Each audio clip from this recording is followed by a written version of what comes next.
अन अमीरिल मुअमिनीन अबी Hafs Umar Binil Khattab रज़ियल्लाहु अन्हु क़ाल समिअतु रसूलल्लाहि सल्लल्लाहु अलैहि वसल्लम यक़ूल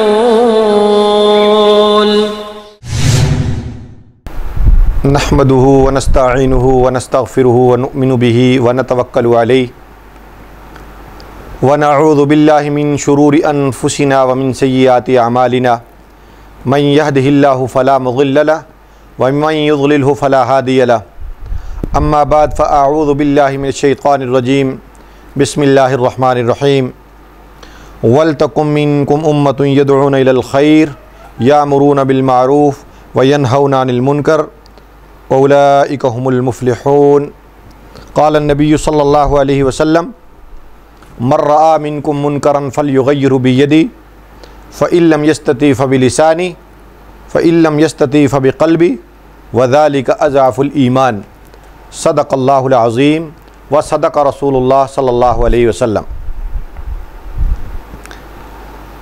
आज की मारूज़ात में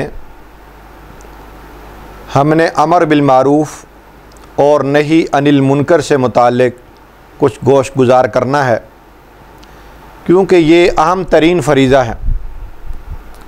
कुरान हकीम में अल्लाह ताला ने इरशाद फरमाया वलतकुम मिनकुम उम्मा यदऊना इलल खैर, आप में एक जमात होनी चाहिए जो लोगों को खैर की तरफ दावत दे। यामुरूना बिल मारूफ़ व यनहौना अनिल मुनकर, उसकी दो ज़िम्मेदारियाँ हों, एक वो नेकी की दावत दे और दूसरा वो बुराई से रोके। कुरान ने इनको सनद और सर्टिफिकेट ये अता फ़रमाया उलाइका हुमुल मुफ़्लिहून, नेकी की दावत देने वाले और बुराई से रोकने वाले ये कामयाब लोग हैं। दो चीज़ें, एक नेकी की दावत और दूसरा बुराई से बचाना लोगों को। इस पर अल्लाह ने कुरान में इरशाद फरमाया उलाइका हुमुल मुफ़्लिहून, ये कामयाब लोग। और फिर नबी पाक सल्लल्लाहु अलैहि वसल्लम की इस उम्मत की जो अल्लाह ने कुरान में शान बयान फरमाई, फरमाया खैरुकुम कुंतुम खैर उम्मा, तुम बेहतरीन उम्मत हो। बेहतरीन उम्मत करार देने की तीन वजूहात अल्लाह ने कुरान में बयान फरमाई। नंबर एक तामुरूना बिल मारूफ़, नंबर दो तनहौना अनिल मुनकर और नंबर तीन व तुमिनूना बिल्लाह, तुम नेकी की दावत देते हो, बुराई से रोकते हो और अल्लाह की ज़ात पर ईमान रखते हो। ये तीन काम इस उम्मत को अल्लाह ने दिए। गोया कि ये फ़र्ज़ मनसबी है इस उम्मत का, जिसको उम्मत मरहूमा कहते हैं, जिसको उम्मत मुहम्मदिया कहते हैं, कि भाई आपने नेकी की दावत देनी है, बुराई से लोगों को रोकना है और अल्लाह की ज़ात पर ईमान रखना है। और इस उम्मत का ये वस्फ़ जो है, ये अल्लाह ताला ने पहले अंबिया अलैहिस्सलाम की शरीयतों में भी मुतारफ़ करा रखा था कि एक ऐसी उम्मत आएगी जो इन सिफ़ात की मालिक होगी। इसीलिए सैयदना मूसा अलैहिस्सलाम ने एक मरतबा जब अपनी तख्तियों में लिखा हुआ देखा कि एक उम्मत आएगी जो नेकी की दावत देगी और बुराई से रोकेगी, तो अल्लाह की बारगाह में अर्ज़ करने लगे, मौला ये उम्मत जिसकी ये शान है, ये उम्मत मुझे अता फ़रमा। तो अल्लाह ताला ने इरशाद फरमाया तिल्क उम्मत अहमद, ये नबी अहमद सल्लल्लाहु अलैहि वसल्लम की उम्मत है, ये आपको नहीं मिल सकती।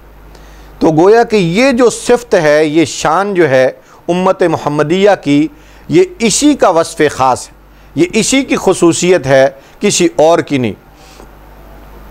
पहले अंबिया अलैहिस्सलाम अल्लाह ताला भेजते थे, एक नबी आया, उसकी तायीद में दूसरा नबी आया, उसकी तायीद में तीसरा नबी आया। वजाअ मिन अक्सल मदीना रजुल यसा क़ाल या कौम इत्तबिल मुरसलीन, नबी अल्लाह ने भेजे, फिर उनकी तायीद में उनकी उम्मत में से लोग आते रहे कि जी नबियों की बात मानो। एक नबी आया एक बस्ती में, तो उसके पीछे कतारें लग गई नबियों की, 1 2 3 4 5 कितने नबी आए। वहाँ नेकी की दावत देने के लिए अल्लाह ताला नबी का इंतखाब करते कि नबी ने जाकर लोगों को बात बतानी। एक महल्ले में, एक बस्ती में, एक करिया में, इस तरह अम्बिया अलैहिस्सलाम आते और लोगों को नेकी की दावत देते थे और बुराई से बचने की तलकीन करते थे। लेकिन नबी पाक सल्लल्लाहु अलैहि वसल्लम की उम्मत को अल्लाह ने ये जो शान अता फ़रमाई है, ये वो अम्बिया अलैहिस्सलाम वाली शान है कि वहाँ नबी तलकीन करते थे नेकी की और नबी बुराई से रोकते थे। इस उम्मत को अल्लाह ताला ने ये शान अता फ़रमाई कि नबी अकरम सल्लल्लाहु अलैहि वसल्लम को अल्लाह ताला ने ख़ातमुन नबिय्यीन फ़रमाया कि आप अल्लाह के आखिरी नबी हैं, आप अल्लाह के आखिरी रसूल हैं, आप ख़ातमुन नबिय्यीन हैं, आपकी किताब ख़ातमुल कुतुब है, आप ख़ातमुल मुरसलीन हैं, आपकी किताब ख़ातमुल कुतुब है और आपकी उम्मत जो है ये ख़ातमुल उमम है। नबी अकरम सल्लल्लाहु अलैहि वसल्लम के बाद क़यामत तक कोई नबी नहीं आएगा, कुरान के बाद क़यामत तक कोई किताब नहीं आएगी और नबी अकरम सल्लल्लाहु अलैहि वसल्लम की उम्मत के बाद क़यामत तक कोई उम्मत नहीं आएगी। अल्लाह ने नबूवत का दरवाज़ा नबी पाक सल्लल्लाहु अलैहि वसल्लम के आने के साथ बंद कर दिया। अब क़यामत तक रुश्द व हिदायत का सिलसिला जारी रहेगा।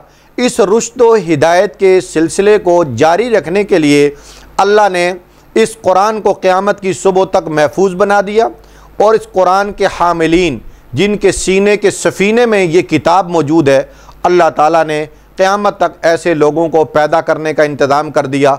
नबी अकरम सल्लल्लाहु अलैहि वसल्लम से लेकर आज तक जितने लोग आए, इनमें करोड़ों की तादाद में वो लोग अल्लाह ने भेजे कि जिनके सीनों में अल्लाह ने अपनी किताब को महफूज रखा।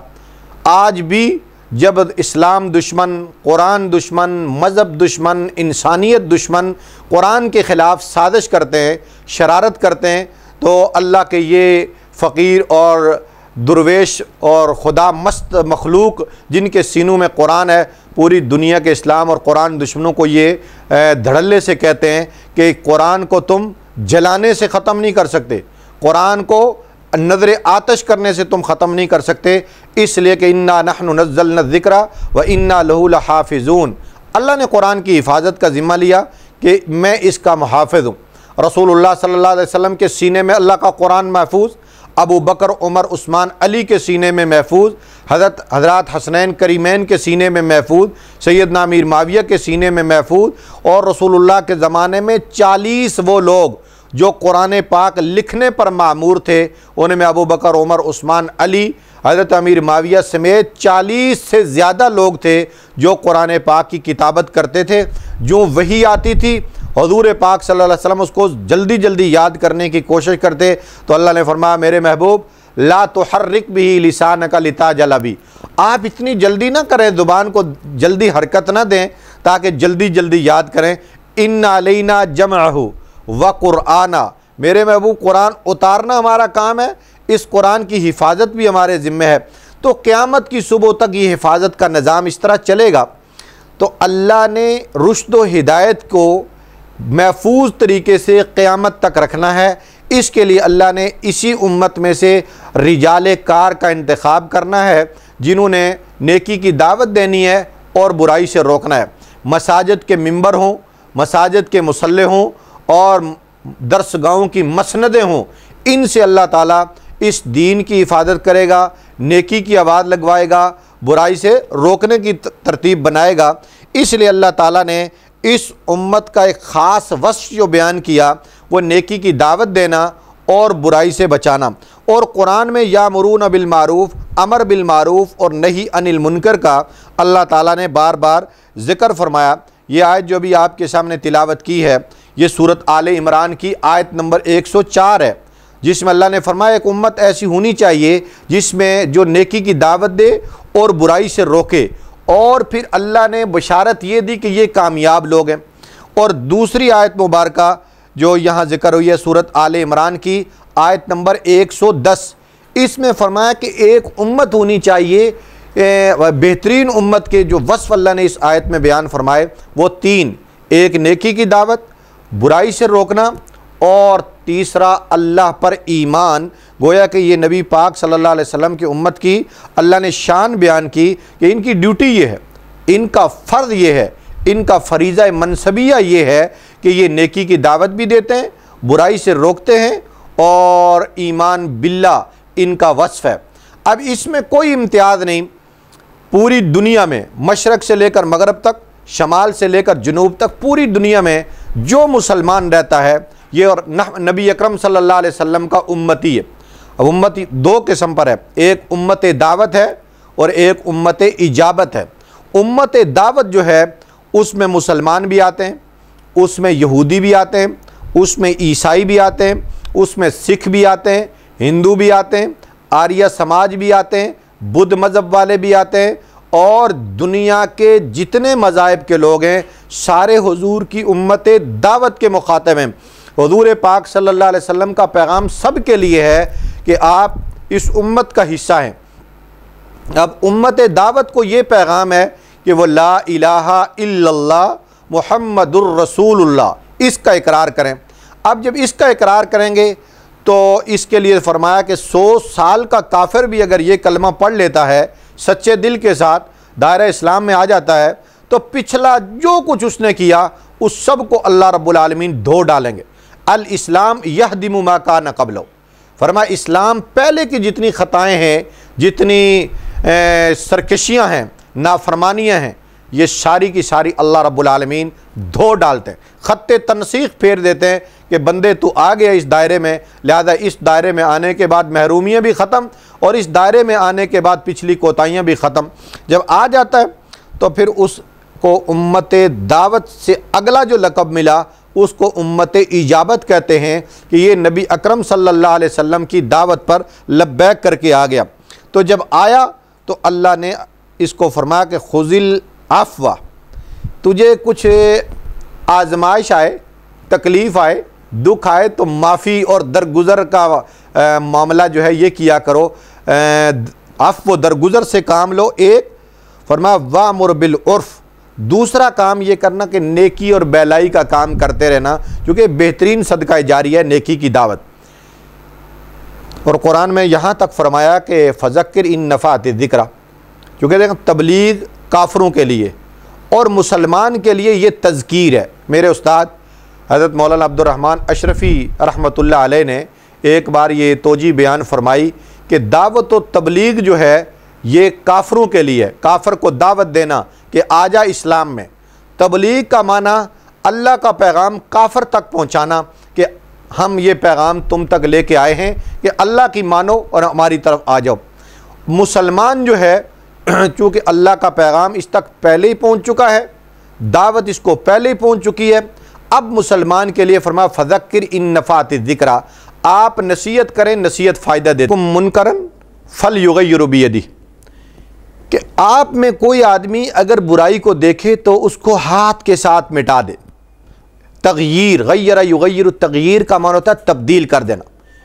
बुराई की जगह अच्छाई को लेके आना, गलत की जगह सही को लेके आना और रद्दी की जगह उम्दा चीज़ को लेके आने, इसको कहते हैं तग़यीर। फरमा मर रआ मिनकुम मुनकरन फल युग़य्यिरु बियदिही, अगर आप में कोई आदमी बुराई को देखे तो उसको अपने हाथ के साथ तब्दील कर दे। अब हाथ के साथ तब्दील करना बुराई को, बदी को, शरारत को, ये बड़ा काम है। दूसरा ऑप्शन हुज़ूर पाक सल्लल्लाहु अलैहि वसल्लम ने दिया, फ़इल्लम यस्तती फ़बिलिसानी, अगर हाथ के साथ बुराई को रोकने की ताकत नहीं रखता, क्योंकि हाथ के साथ बुराई को रोकने में बड़े मसाइल का सामना किया जा सकता है, इसमें मुज़ाहमत का सामना हो सकता है, लड़ाई झगड़े का सामना हो सकता है, जानी माली नुकसान का सामना हो सकता है और मफादात पे भी ज़द पड़ने का ख़दशा हो सकता है। अब ये सारी चीज़ें मुसलमान को बचानी भी हैं और अल्लाह के हुक्म को भी पूरा करना है। जो आदमी इन सारी चीज़ों की परवाह किए बग़ैर अपनी ज़ुबान के साथ ऐलान हक़ करता है तो गोया कि वो बहुत बड़ा जिहाद कर रहा है। ख़ताबत के मिंबर पे लोग अपने मतलब और मर्ज़ी की बातें सुनना चाहते हैं। मसलन एक रिश्वत खोर जो है वो ये चाहता है कि मैं चूँकि रिश्वत लेता हूँ तो मिंबर का ख़तीब रिश्वत के ख़िलाफ़ बात ना करे। एक सूदी कारोबार करने वाला वो आपकी सारी गुफ्तगू सुनना चाहता है, मगर सूदी कारोबार करने वाला दिल दिमाग से ये चाहता है कि मिंबर का ख़तीब सूद के ख़िलाफ़ कुरान और हदीस के दलाइल बयान ना करे, इससे कि मेरे कारोबार पे ज़द पड़ती है। एक कोहबा चलाने वाला आदमी वो नमाज भी पढ़ेगा और इस तरह के बहुत सारे काम हैं वो भी करेगा नेकी के, लेकिन चूँकि एक गलत तरीक़ाकार से वो रोज़ी कमा रहा है, इसलिए उसकी तमन्ना और आरज़ू ये होती है कि मिंबर का ख़तीब कभी इस बुराई की निशानदेही ना करे, इसके ख़िलाफ़ दलाइल ना दे। गर्ज ये कि जो आदमी जिस चीज़ बीमारी में मुब्तला है वो ये चाहता है कि मिंबर का ख़तीब इन बीमारियों को पॉइंट आउट ना करे, और जो मेरे मफादात पे जद पड़ने वाली बातें वो मिंबर का ख़तीब मिंबर पे ना करे। अब मिंबर का ख़तीब बिला खौफ लौमत लाइम ये सारी चीज़ें मिंबर रसूल पे बयान करता है। इसके रद्द अमल के तौर पर अगर उसको मिंबर छोड़ना पड़ता है, उसको मस्जिद से बर्खास्तगी मिल जाती है, उसको दावत और तबलीग के मराकज़ से बर्खास्तगी मिल जाती है, तो गोया के इस आदमी ने बड़ा काम किया और इसके ऊपर इसकी कुर्बानी हो गई और इसने अपने मफादात को कुर्बान कर दिया, मगर अल्लाह और रसूलुल्लाह के इरशाद के मुताबिक उसने नेकी की दावत को नहीं छोड़ा। इसी तरह फरमाया अगर ज़ुबान से नहीं कर सकता तो क्या करे, फिर हाथ से नहीं कर सकता तो फ़बिलिसानी, फरमाया दूसरा जो ऑप्शन है वो ज़ुबान के साथ बुराई को मिटाना है। हाथ के साथ पहला, दूसरा ज़ुबान के साथ, और तीसरा अगर ज़ुबान के साथ भी नहीं कर सकता तो फरमाया कि फ़बिक़ल्बिही, दिल में उसको बुरा जाने। अब 3 ऑप्शन बयान किए। सबसे पहला हाथ। अब एक बुराई का अड्डा है, उस पर आदमी जुर्रत के साथ हाथ डालता है तो रद्द अमल का ख़तरा मौजूद है। एक गलत जगह पे आदमी हाथ डालता है कि इसको पलट दिया जाए तो वहाँ रद्द अमल का इम्कान भी मौजूद है। फिर ज़ुबान के साथ जब जिक्र करता है रद्द अमल का इम्कान मौजूद है। अब दिल जो है ये चूँकि पर्दे में मस्तूर है, इसलिए में ज़्यादा खदशा नहीं होता। एक आदमी बुराई में देखता है तो दूसरा आदमी उसकी बुराई में रहने की वजह से कनी कतराता है, एराज़ करता है और उससे दूर दूर रहता है कि भाई ये बुरा आदमी है, ये बुराइयों में मुब्तला है।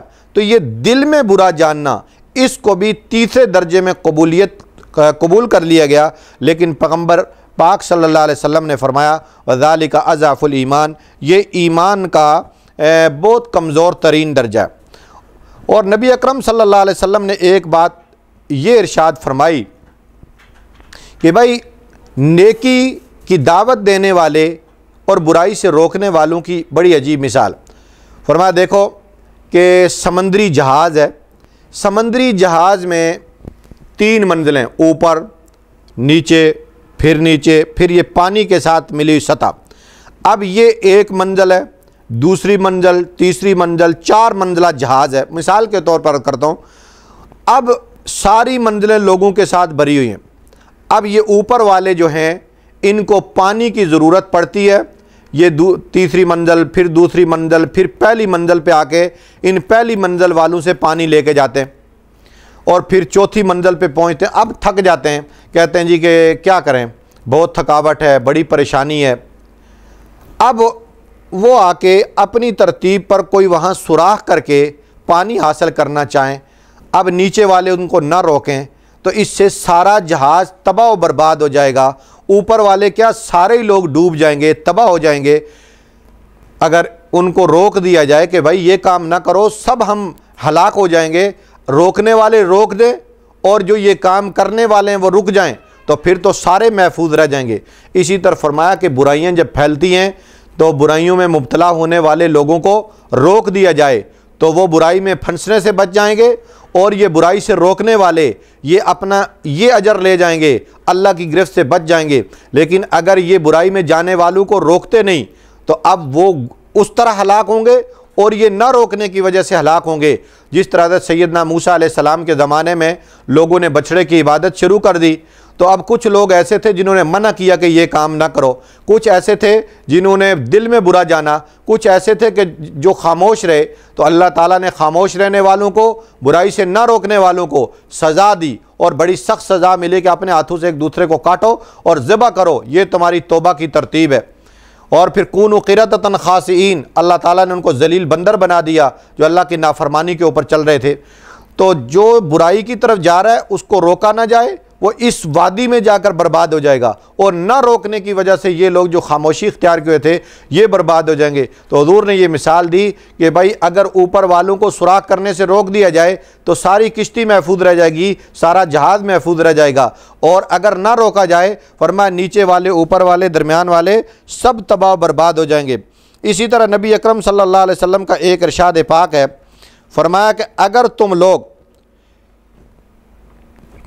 तुम लोग वल्लज़ी नफ्सी बियदी लतामुरुन्ना बिल मारूफ व लतनहवुन्ना अनिल मुनकर औ लयूशिकन्नल्लाहु अन यबअसा अलैकुम इक़ाबम मिन्हु सुम्मा तदऊनहु फला युस्तजाबु लकुम। तिरमिज़ी की रिवायत है।